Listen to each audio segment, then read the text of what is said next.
My distinct pleasure. Actually, I have in the studio audience Thomas Kelem from Stonewall Alliance. Why don't you introduce yourself to the listeners, Thomas Kelem, and welcome to KZFR Peace and Social Justice Show. Okay, welcome to me. Welcome to everybody out there listening. I'm Thomas Kelem. I'm the executive director at Stonewall Alliance in Chico, which is a nonprofit community organization that focuses on the LGBTQ community.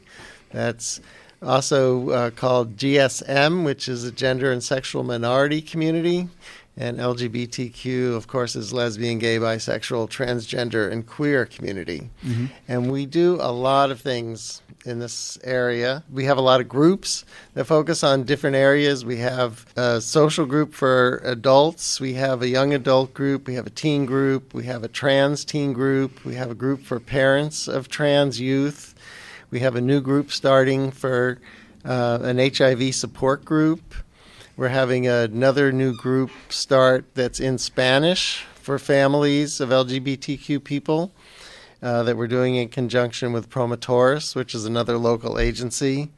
It just goes on and on. We also do counseling. We have a counseling office actually in this same building where the radio station is. We also do counseling out at Butte College, at some of the high schools in Oroville, at the African American Family Cultural Center in Oroville. And we're working on some more locations to keep expanding. We also do talks in lots of classes at high schools, at CSU Chico, and at Butte College. And we do a lot of trainings for other agencies, organizations, and local area service providers. Wow, that's quite a lot there, Thomas. And I have to say, because I gave such a wonderful introduction for Charles with Hume, is, you know, I've known Tom probably at least for the last 2.5 years, somewhat afar, but actually I've been in a lot of meetings with Tom, a fair amount of meetings with the Host Home Project and Homeless Task Force and stuff, and city council meetings. I had a chance to talk to you, you know, in brief on different items. I just want to say I really appreciate what you bring to the center, and I mean, what I've witnessed in meetings with Tom is you're a great listener. You really are. You're really good at listening and, you know, interjecting, you know, where you need to interject and just kind of listening to everyone. And I've always felt really comfortable in spaces where you've facilitated or been in meetings. And I think that says that's a good reflection on Stonewall in general and what they do. I really have a lot of respect for what you guys do. Now, what we want to try to do in this little segment with Tom, we're going to do about a 15-minute segment, but we're going to focus on the question of diversity, you know, and what diversity means to our community. And I had a set of questions that Tom's going to kind of give his insights on from his background that he just described. But the first one was, what comes to your mind, Tom, when you hear the word diversity? Usually the first thing I think of is race, racial diversity. You know, then I start thinking, oh, well, there are so many other parts of diversity too. And, you know, I'm part of a community that is usually part of diversity, and yet I don't always think about us first, which is interesting. But I think that's a really big subject and a really important thing. And, you know, I think it starts with each one of us being unique. And then we're like parts of these different groups. And instead of all getting, you know, blended up and homogenized, we have to really see the differences and the different aspects of ourselves and our cultures that are unique and interesting and valuable.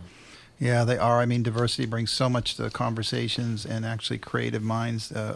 You take a place like New York, and one of the reasons they're so creative and they're so successful is it's a very diverse environment and it's very compact. So you literally can be sitting in a bar having a drink and you're sitting with people that are from 20, 30 different countries, literally, you know, and that to me, that's what I think of diversity. I think of different cultures, different upbringings, different educations. So it's a vital thing, which is our next question. You know, how vital is that diversity within our community, Tom? I think it's incredibly vital. And, you know, I think it's part of what makes Chico special in this area, that we do have a more diverse population than maybe some of the surrounding areas.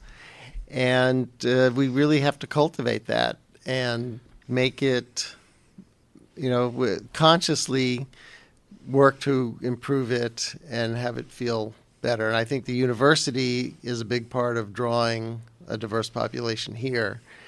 And I'd like to see it grow and there be a kind of acceptance that maybe feels greater than what it always is or always appears to be. I tell people, Tom, a lot of people are missing out. Thomas Kelem, once again from Stonewall Alliance, that, one of the quote unquote marginalized community I work a lot with is folks that are experiencing homelessness and poverty. And I cannot tell you how blessed I've been and how much I've learned and how much value these people bring to the community, not only in what skill sets they have, but what they've overcome.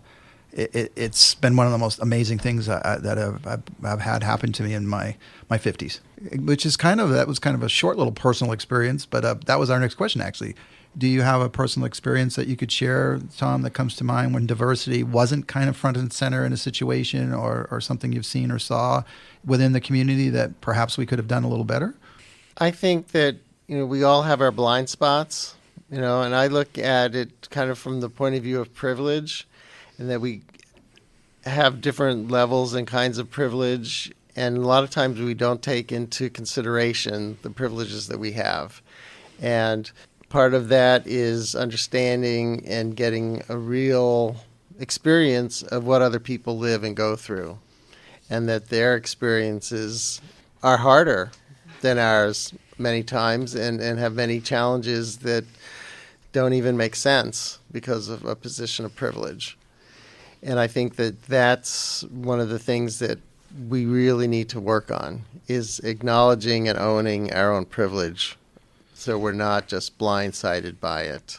We can't get rid of it because it's part of who we are and it's part of how we were brought up and the culture that we have, but we can be aware of it and we can bring that awareness into things that we do. And I think that can help raise other people up and give them support in ways that they need it. That's probably a good segue, too, in the last quote-unquote question I had written. And with all the experience that you've had within the community, LGBTQ, how can we do a better job as a community, Tom, in fostering diversity and empathy towards fellow human beings? I think awareness is huge. And, people bring to the table things that they don't understand or that they have their own prejudices about. And the more that they're willing to look beyond that and see that people have very realistic rights and needs and wants and desires that need to be addressed and need to be accounted for.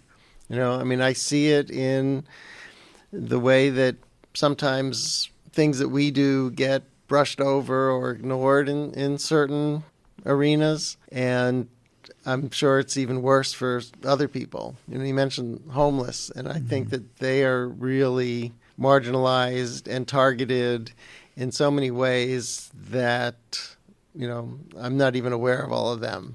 But, particularly with a lot of things that have been going on in this town, they really have gotten hit quite a bit. And I think that we have to find ways to come together. We have to realize that part of being in a community is caring for each other, no matter who the people are and what's going on with them. And, I think there's a big sense, in Chico that people do care. And I think that there are some wedges, though, being driven into the community that make it harder. Yeah, I like to focus, Tom, on that positive aspect, too, of, how when you open your heart and your mind and to listen to people intentionally, which is really what I was giving you, the kudos that you deserve of listening. You really need to listen and kind of understand and bear witness to what people are suffering. But when you go through that process, you gain so much along the way. I think you mentioned diversity, and now I'm kind of realizing that there's a way that I think of the negative things about diversity, but there's so much positive that comes out of having a diverse population and acknowledging and owning the diversity and understanding different people's places that they come from, that all of that really enriches our lives enormously. And that's part of why it's so important to have that diversity and overcome whatever prejudices there are about it. When I always think about diversity and kind of thinking about something folks could watch, my favorite movie of all time that really drove home the issue of diversity for me was Gran Torino with Clint Eastwood. Have you seen that movie? No. It is an amazing movie. So since Tom hasn't seen it, I'll give no spoilers, but this is about a man towards the end of his life in mid-70s, late 70s, a staunch, I'll just call him a bigot. It's I've clicking. seen it. Yeah, And he's sitting on his porch. He's sitting on his porch, and he has a really cool car. Yeah. And the one of the neighbors, a Hispanic young man, steals his car, and he makes a relationship with this youth, kind of restorative justice. It was a definite restorative justice. Shout out to Chico Youth Court. Definite restorative justice. But that movie, to me, was the best movie I've ever seen on diversity. It really hit home for me. To see this man shift, to see how the love and the ability to just kind of see people in a different light, it changed his entire life. The ending of his life. So once again, Thomas Kelem, thank you for all that you do, man. And it's just such a blessing to have you come in. Oh, I'm not going to say anytime. I can't come back every week, Tom, but I'd love to have you back.